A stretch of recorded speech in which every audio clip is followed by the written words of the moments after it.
Di usia 8 tahun, aku disebut jenius. Di usia 20 tahun, aku bergabung dengan organisasi pembunuh bayaran.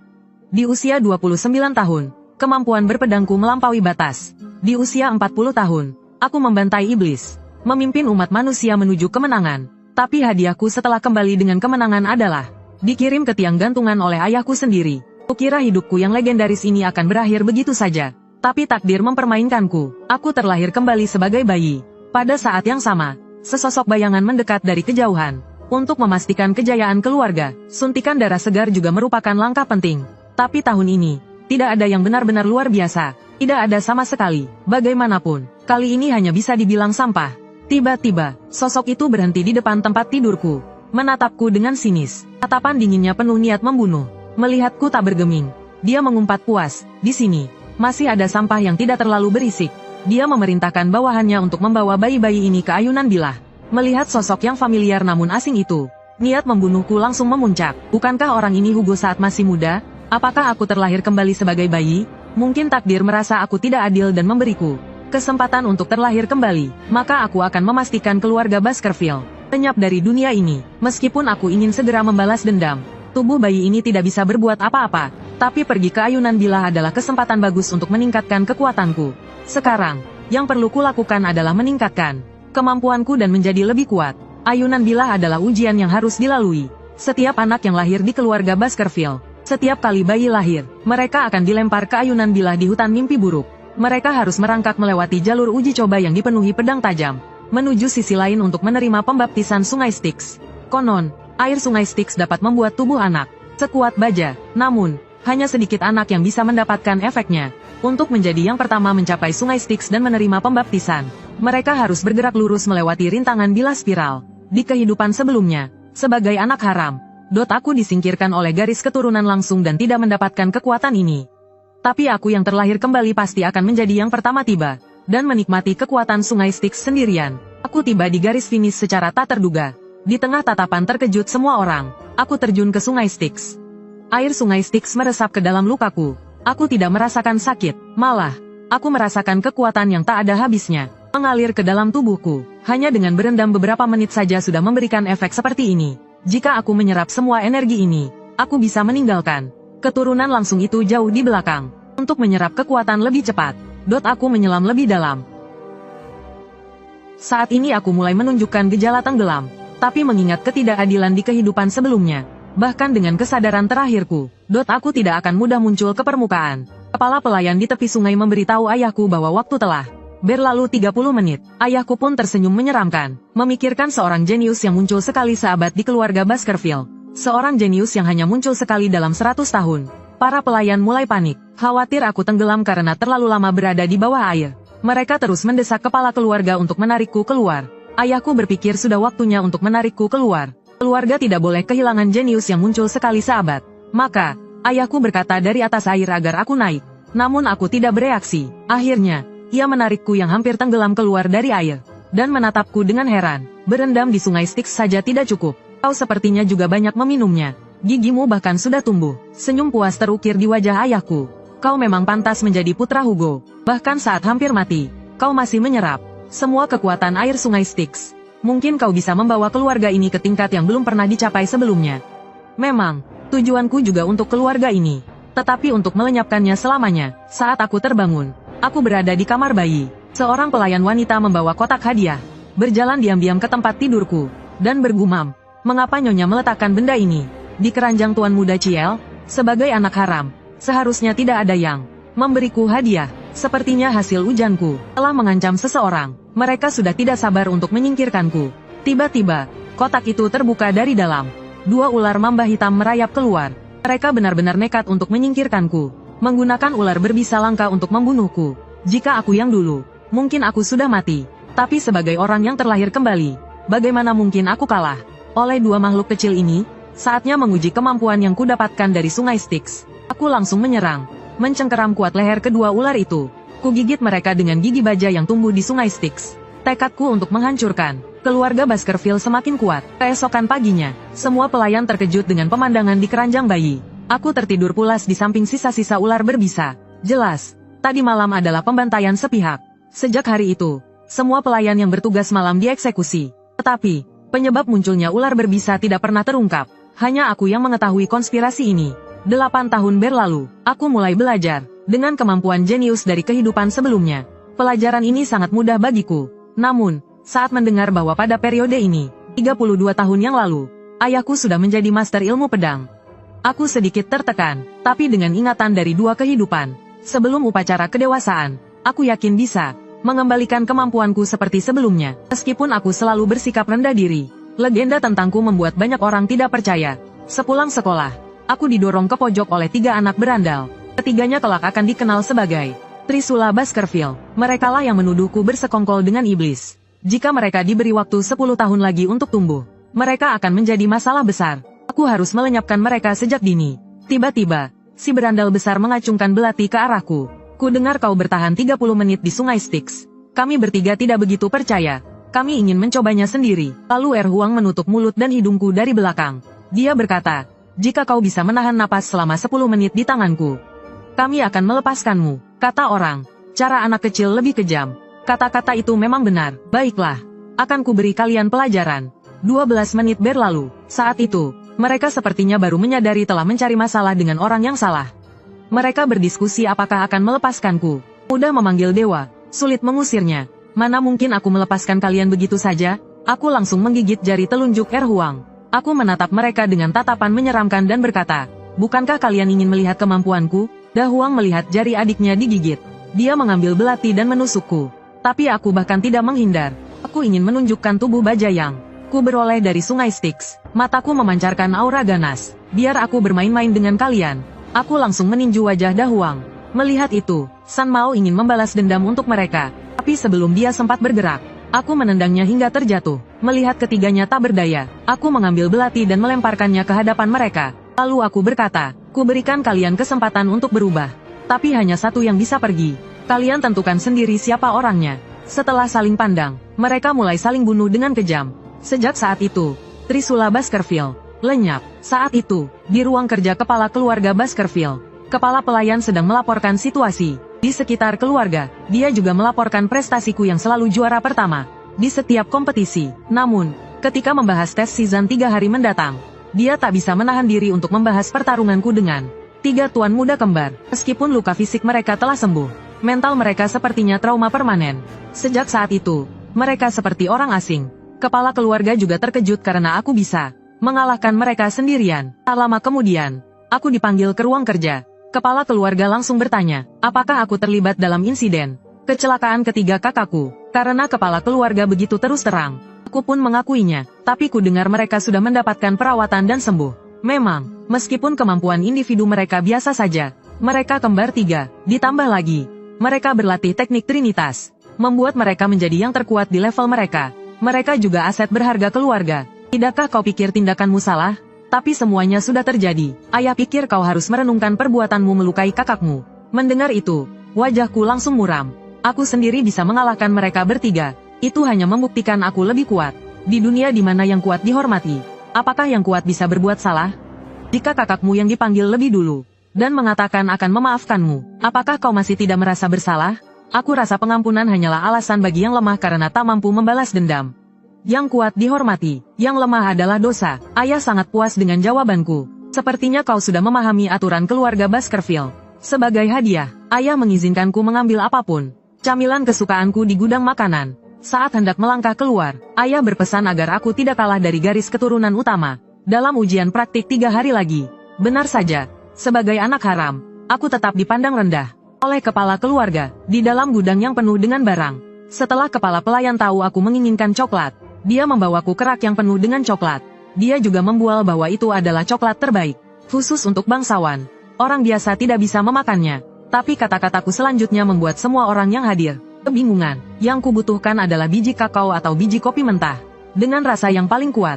Meskipun kepala pelayan tidak mengerti mengapa aku menginginkan bahan mentah ini, dia tetap menyuruh koki untuk membawakan biji dengan rasa terkuat.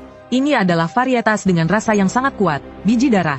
1 biji bisa dibuat menjadi 100 liter coklat. Setelah kucicipi, rasanya benar-benar sulit ditelan. Biji mentah ini bukan sesuatu yang bisa dimakan orang biasa. Koki di belakangku melihatku mengerutkan wajah dan bertanya apakah perlu diolah. lalu dikirim ke kamarku. Aku langsung menolak. Aku mengambil ini bukan untuk dimakan, tetapi untuk membantuku berburu monster. Dalam ujian praktik 3 hari lagi dengan menggunakan biji darah ini. Adapun apa yang akan terjadi hari itu, akan menjadi peristiwa besar yang belum pernah terjadi sebelumnya dalam sejarah Baskerville. 3 hari kemudian, di tempat ujian praktik, Kepala Instruktur Pavlov menjelaskan aturan ujian keterampilan. Dia mengatakan aturan ujian kali ini sederhana, hanya 2 poin. Bertahan hidup di tanah merah hitam selama sebulan, dan mendapatkan monster yang kuat. Bertahan hidup mendapat 10 poin.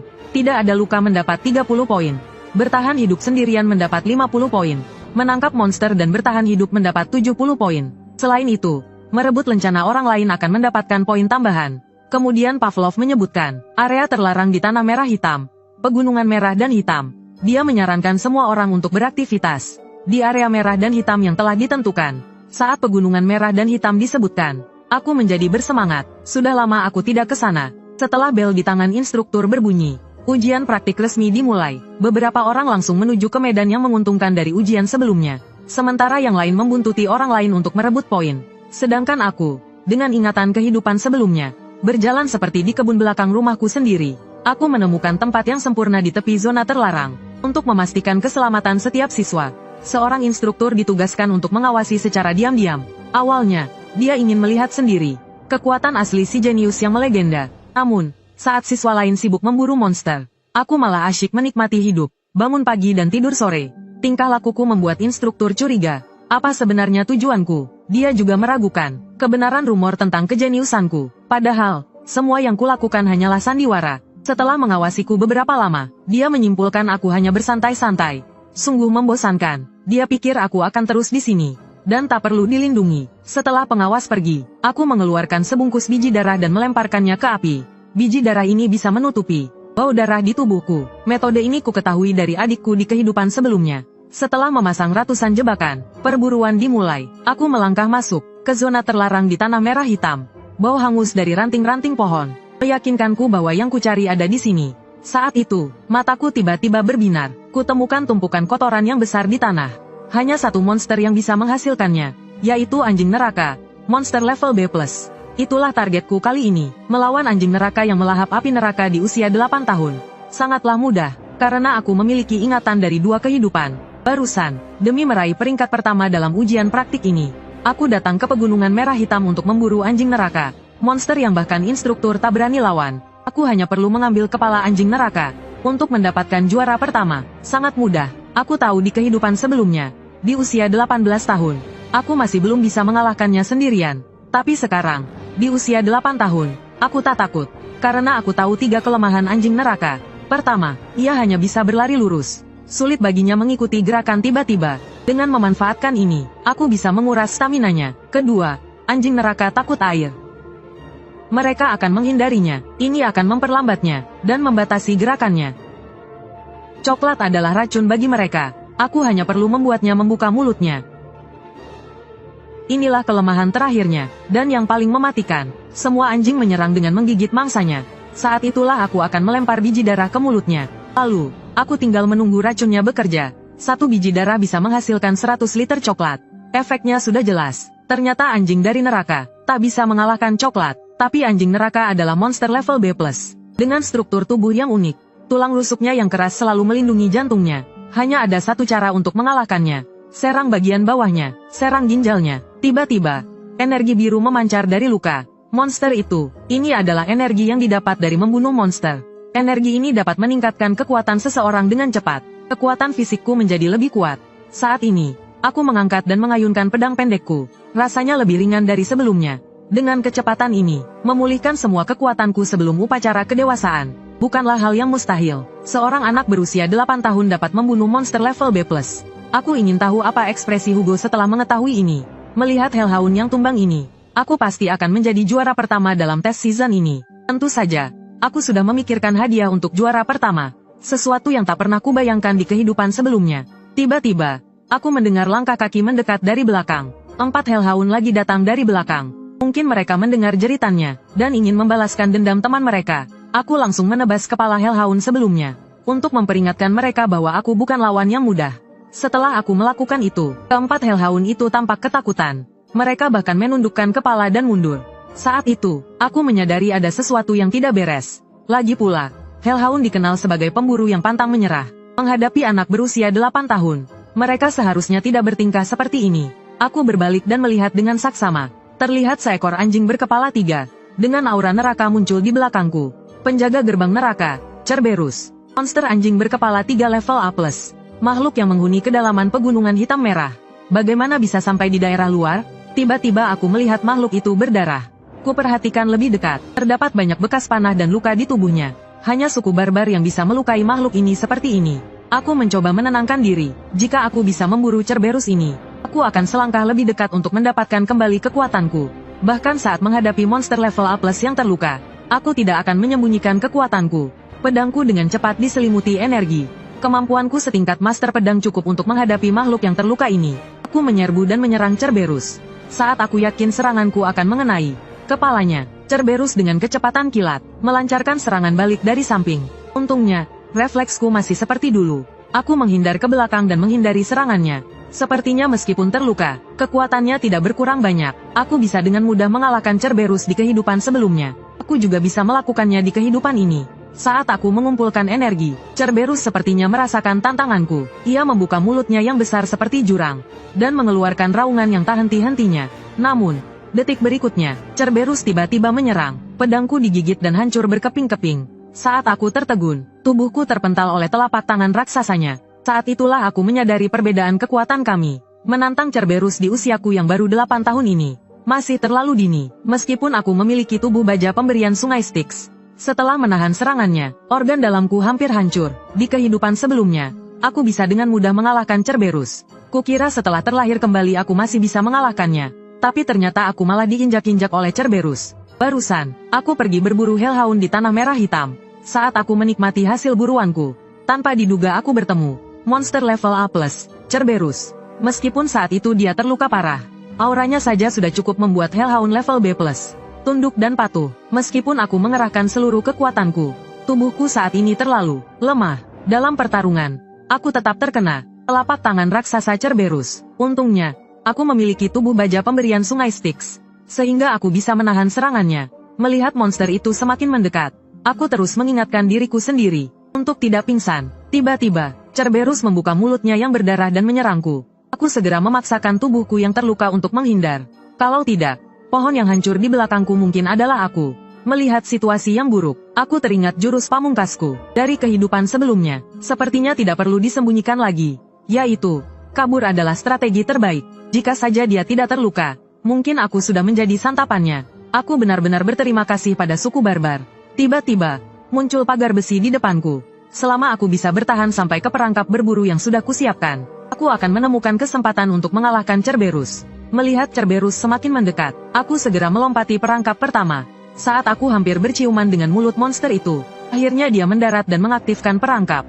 Berat tubuhnya menekan permukaan perangkap, dan bilah-bilah tajam menusuk tubuhnya. Selamat datang di ayunan pisau.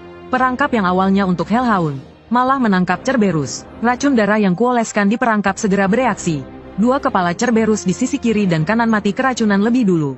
Sepertinya coklat memang berpengaruh pada semua jenis anjing. Mungkin karena dia monster tingkat tinggi, jadi dia tidak langsung tumbang. Kepala di tengahnya belum terlalu terpengaruh. Aku mengambil tombak panjang dan menyalurkan sihirku ke dalamnya. Berlari sekuat tenaga, kulemparkan tombak itu dengan segenap kekuatanku. Tapi saat mengenai kepala terakhir Cerberus, tombak itu terpental. Sebagai anjing penjaga Hades, Cerberus mana tahan diprovokasi seperti ini. Dia menyeret tubuhnya yang terluka parah ke arahku.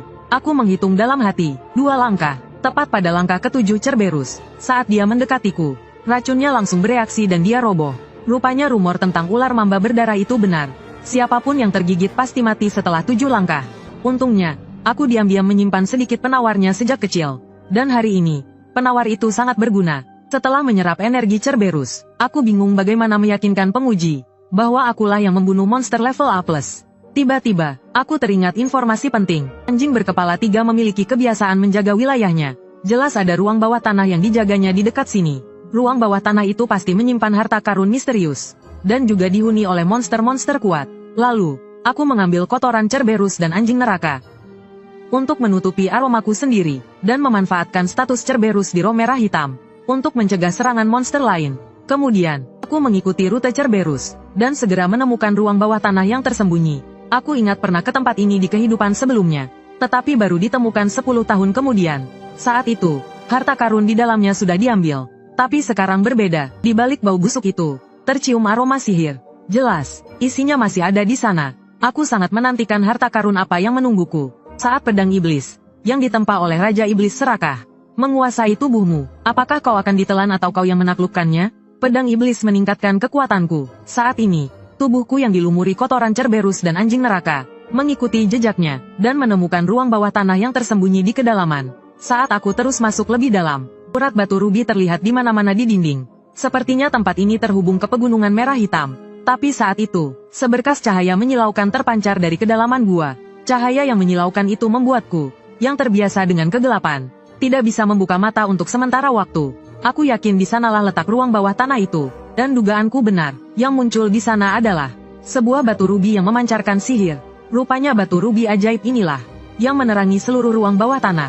Saat aku mengamati sekeliling, perhatianku tertuju pada kerangka yang tergeletak di tanah. Kerangka itu tampak penuh luka tusukan. Luka ada di seluruh tubuhnya, beserta noda darah kering berwarna coklat. Sepertinya sudah bertahun-tahun lamanya. Lalu aku mengambil surat wasiat yang terjatuh di tanah. Dari tulisan di surat itu, aku bisa menyimpulkan bahwa orang ini juga anggota keluarga Baskerville. Di awal surat, dia memperingatkan keturunannya agar tidak mengulangi kesalahan yang sama seperti dirinya. Mereka mendengar legenda tentang kastil bawah tanah yang menyimpan harta karun langka yang tak terhitung jumlahnya. Jadi, dia dan adiknya pergi ke kedalaman pegunungan merah hitam untuk mencarinya. Namun, mereka secara tidak sengaja menemukan gua yang sangat dalam ini. Mereka merasa inilah tempat legendaris itu. Di sini, mereka menghadapi banyak ujian, dan membunuh semua monster untuk menaklukkan ruang bawah tanah. Tetapi tantangan terakhir untuk membuka harta karun justru membuat mereka memikirkannya selama 3 tahun. Sebelum masuk, hanya ada 1 orang. Setelah masuk, ada 2 orang. Saat keluar, hanya ada 1 orang. Akhirnya, suatu hari setelah 3 tahun, mereka mencapai sebuah kesimpulan, yaitu karena mereka kembar identik. Di dalam rahim ibu mereka, mereka dianggap 1 orang. Ketika sampai di penjara bawah tanah, mereka memang 2 orang. Jadi, untuk mendapatkan harta karun ini, salah satu dari mereka harus disingkirkan. Meskipun dia memenggal kepala adiknya dalam pertarungan, batu rubi merah itu tetap tidak berubah. Melihat adiknya yang dibunuhnya sendiri, akhirnya dia tidak bisa menerima kenyataan ini. Dia menyerah pada harta karun dan memilih untuk melarikan diri dari kenyataan. Karena dia yakin penjara bawah tanah itu dibuat oleh iblis untuk mengejek manusia. Setelah membaca surat itu, aku terdiam. Jika itu benar, bukankah aku yang masuk sendirian bahkan tidak memiliki kesempatan untuk mengikuti ujian di kehidupan sebelumnya? Tidak ada ruang bawah tanah yang tidak bisa kutaklukkan. Saat itu, bayangan di belakangku memberiku petunjuk. Aku langsung tahu jawabannya. Aku segera meninju batu rubi merah di altar. Terowongan tempatku masuk tidak memiliki cahaya, jadi hanya ada aku seorang. Ketika aku sampai di aula utama, cahaya yang dipancarkan oleh permata menerangi bayanganku, membentuk 2 orang. Jadi, cukup hancurkan permata itu, dan biarkan aula utama kembali gelap. Maka hanya tersisa aku seorang. Saat pecahan permata itu perlahan naik, yang muncul adalah pedang iblis yang hanya ada di legenda. Di kehidupan sebelumnya, aku hanya mendengar bahwa di zaman kuno, ada 7 iblis. Mereka sangat jahat, dan membuat orang-orang menderita. Untuk mencegah bencana yang lebih besar, para kepala 7 keluarga besar maju, dan bertarung melawan para iblis. Kepala keluarga pertama Baskerville melawan iblis anjing, Beelzebub, lalat kerakusan. Akhirnya, setelah pertempuran sengit selama 9 kali 9, 81 hari, dia membunuhnya dan menyegelnya di wilayah Baskerville. Pedang iblis ini adalah jelmaan dari Beelzebub, lalat kerakusan. Konon pedang ini kemudian jatuh ke tangan iblis. Dalam perang iblis, banyak orang terpojok, tapi hal seperti itu tidak akan terjadi di kehidupan ini, karena sekarang pedang ini milikku. Tiba-tiba, pedang iblis berubah menjadi energi dan mengalir ke tangan kananku. Dalam waktu singkat, bila pedang tumbuh kembali dari tubuhku, pada saat yang sama, aku merasa tubuhku penuh dengan kekuatan, layak disebut pedang iblis yang terbuat dari tubuh iblis. Mulai sekarang, ini adalah kartu trufku yang terkuat. Setelah melihat sekeliling dan tidak menemukan apapun yang berharga, aku bersiap untuk pergi. Tiba-tiba, rasa pusing yang hebat menyerangku. Lebih tepatnya, rasa lapar. Aku menduga pedang iblis sialan inilah penyebabnya. Lagi pula, dia juga sudah berada di sini selama ratusan tahun tanpa makan. Saat aku terlatih keluar dari gua, aku seperti mencium aroma makanan. Mungkinkah pedang iblis membuat indera penciumanku menjadi lebih tajam? Pedang iblis membawaku, berlari cepat ke satu arah. Benar saja, dia menemukan hellhound tingkat B yang kuburu. Pedang itu langsung menusuk tubuh monster itu. Saat pedang menyerapnya, rasa pusingku perlahan menghilang. Mungkinkah, hilangnya kehidupan di hutan dan tanah pegunungan merah hitam, juga disebabkan olehnya, setelah menyerap hellhound tingkat B. Aku mendapatkan kemampuan hellhound itu. -3 slot, kosong, keahlian, pendarahan. Bahkan luka terkecil pun akan terus mengeluarkan darah musuh. Dan masih ada 2 slot tersisa. Sepertinya setiap iblis memiliki kemampuan uniknya sendiri. Dan pedang iblis dapat menyerap kemampuan orang lain. Dan menjadikannya miliknya. Tiba-tiba, pedang iblis menarikku ke samping. Ternyata ia tidak puas dengan hellhound tingkat B. Tubuh Cerberus tingkat A di dekatnya. Lebih menarik perhatiannya. Dengan kecepatan penyerapan seperti ini, mungkin tidak akan ada mangsa yang tersisa untuk uji coba. Aku membentaknya. Di dalam tubuhku, kau harus menurutiku. Setelah menyerap Cerberus, -2 slot. Pendarahan. 2 slot tersisa terisi. B+. Mendapatkan keahlian Cerberus. Luka bakar. Setelah diserang, seluruh tubuh akan terasa terbakar hingga mati. Aku bertanya-tanya, mungkinkah karena Cerberus bertingkat lebih tinggi, ia memiliki 2 keahlian? Tapi saat aku melihat keahlian ketiga, aku terdiam. Keahlian generasi cepat tikus tingkat F. Ternyata tikus yang menggerogoti tubuh Cerberus juga terserap. Mangsa untuk uji coba juga sudah siap. Aku akan bersantai sampai tes selesai. Di kehidupan sebelumnya, keahlianku berhenti di tingkat 4 saat usia 30 tahun. Di kehidupan ini, aku menembus tingkat 5 di usia 8 tahun. Beberapa hari setelah uji coba berakhir, para pemburu muda akhirnya kembali. Mereka membawa hasil buruan masing-masing. Bersamaan dengan itu, datang juga berbagai penilaian dan hadiah. Tapi semua orang terkejut melihat buruanku. Mereka tidak menyangka seorang anak berusia 8 tahun bisa memburu monster tingkat A. Berita ini dengan cepat sampai ke telinga kepala keluarga. Di usia 8 tahun, aku bisa membunuh Cerberus berkepala 3, yang bahkan menyulitkan para ksatria keluarga. Hal ini belum pernah terjadi dalam sejarah keluarga. Kepala pelayan juga terkejut. Tuan muda yang begitu hebat bukanlah keturunan langsung. Kepala keluarga berkata, aku akan mengubah cara kepala keluarga sebelumnya melatih para pemburu. Jangan terlalu mementingkan garis keturunan.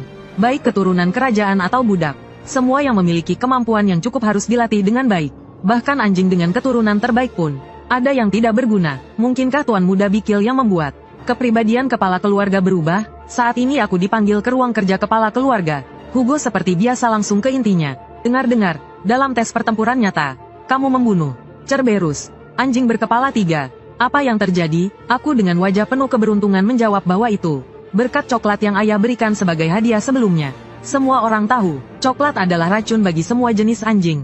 Aku hanya memiliki sedikit tersisa untuk membunuhnya dengan keberuntungan. Lalu kenapa ketika kepala pelayan menanyakan tentang berburu, kamu tidak memberikan jawaban yang jelas? Melihat Hugo terus mendesak, aku hanya menjilatnya dengan mengatakan, dia bukan tuanku. Aku hanya tunduk pada kepala keluarga Baskerville. Hugo, mendengar sanjunganku yang begitu menggelegar, mempercayai alasanku dan bahkan memberiku semua tubuh makhluk ajaib yang kuburu sebagai hadiah. Selain itu, karena aku meraih peringkat pertama, aku diizinkan meminta satu hadiah pilihan.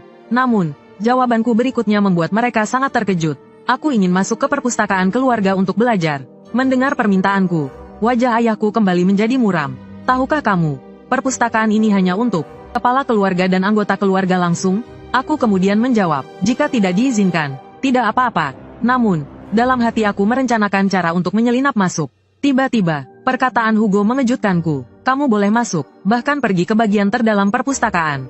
Di sana ada buku teknik pedang ke-6 keluarga Baskerville. Pada saat itu, aku mulai bertanya-tanya apakah reinkarnasi bisa mengubah karakter seseorang. Di kehidupan sebelumnya, siapapun yang disebut sebagai anak haram hanya bisa berlatih hingga teknik pedang tingkat ke-4. Namun sekarang, aku tidak boleh terlalu cepat merasa senang. Saat ini, ayahku telah mencapai teknik pedang ke-7. Bahkan, saat aku dihukum mati, dia sudah mencapai teknik pedang ke-9. Kini, dengan kehidupanku yang baru, aku pasti akan melampaui dia. Karena aku tahu ada sebuah buku pedang yang terlupakan, berisi wawasan kepala keluarga pertama tentang seni pedang. Jika aku bisa sepenuhnya memahami isi buku itu, aku akan langsung menembus teknik pedang ke-10. Segera, aku pergi ke perpustakaan keluarga Baskerville. Semua buku seni pedang yang ingin ku pelajari di kehidupan sebelumnya ada di sini. Agar memastikan bahwa anjing pemburu tidak akan melawan tuannya, mereka tidak akan diizinkan belajar seni pedang di atas tingkat ke-4. Namun, sekarang di hadapanku adalah teknik pedang ke-6 yang direkomendasikan oleh ayahku. Namun, memikirkan bahwa Hugo mengizinkanku melihat buku tentang teknik ke-6 karena dia berpikir, Anak 8 tahun tidak mungkin memahami isinya. Dia jelas meremehkanku. Di kehidupan sebelumnya, aku sudah menguasai teknik keempat sepenuhnya. Aku langsung melewati bagian awal buku itu.